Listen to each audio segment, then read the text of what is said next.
She was trained to endure torture, but not the kindness of a human who didn't pull away when she bit. They called her Vireya, a weapon in the shape of a woman, a living tool of obedience forged by the Korath Dominion. Her body was bred to resist pain. Fire, blades, electric currents, none of it made her scream. They said she was perfect. But in the silence of her cell, she often wondered what her screams would have sounded like, had she been allowed to make them. She didn't flinch when they threw her at the enemy base, didn't blink when the explosion tore half her squad apart.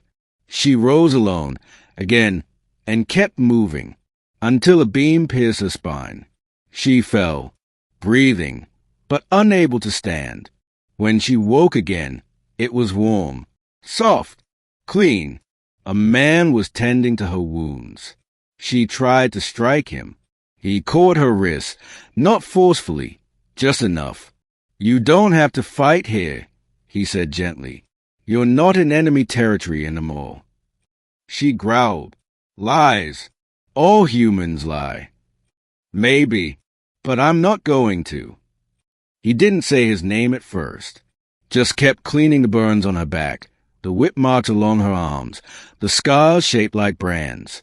She bared her teeth. Then she bit him. Hard. His blood ran down her chin. He didn't strike her, didn't scream. He just looked at her with tired, steady eyes. "Still not leaving," he said. She stared at him like he was the idiot, like no creature should respond that way. Back in Korath prisons, biting meant punishment, immediate. But this man, he brought her a cloth for her face instead. His name was Jace. He was just a field medic. He'd found her after the battle ended, thought she was already dead, but then her fingers twitched, and something told him to save her. She demanded he stop, threatened to kill him when she could walk again. He just smiled and said, "Then he'll fast."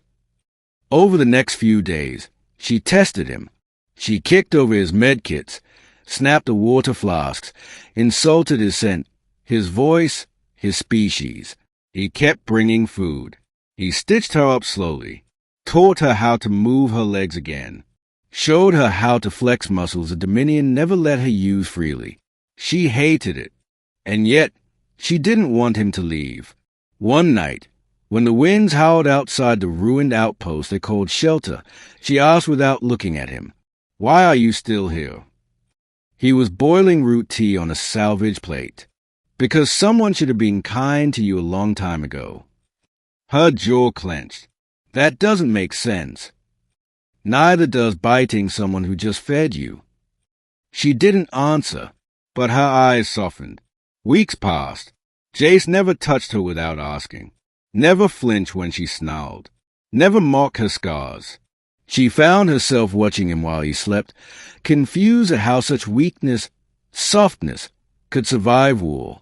Then came the day she stood fully on her feet again. He looked up from the datapad and smiled. "You're taller than I thought." She scowled. "You always smile." "Not always." Silence. "You're smiling now." "Because I'm proud of you." That was when something broke in her chest. No blade had pierced her so deeply. No fire had ever burned like that. She left the next morning. No warning. No goodbye. Just vanished into the horizon with the rising sun. He expected it. But it still hurt. 3 months later, they met again. Jace was treating civilians in a wrecked mining colony. A Dominion platoon had razed it. She came out of the smoke like a phantom, wearing new armor, carrying weapons, blood on her hands. And at her side, children. She'd save them. She looked at him the same way she did when she first bit him, like he was the one thing in the universe she didn't understand. He walked toward her. She stiffened. "You didn't have to come back," he said. "I didn't." He raised an eyebrow. "I came to see if you'd still let me bite you." He grinned. "Maybe, but this time I might bite back." She laughed. The sound was raw, uncertain, but real. For the first time in her life, real.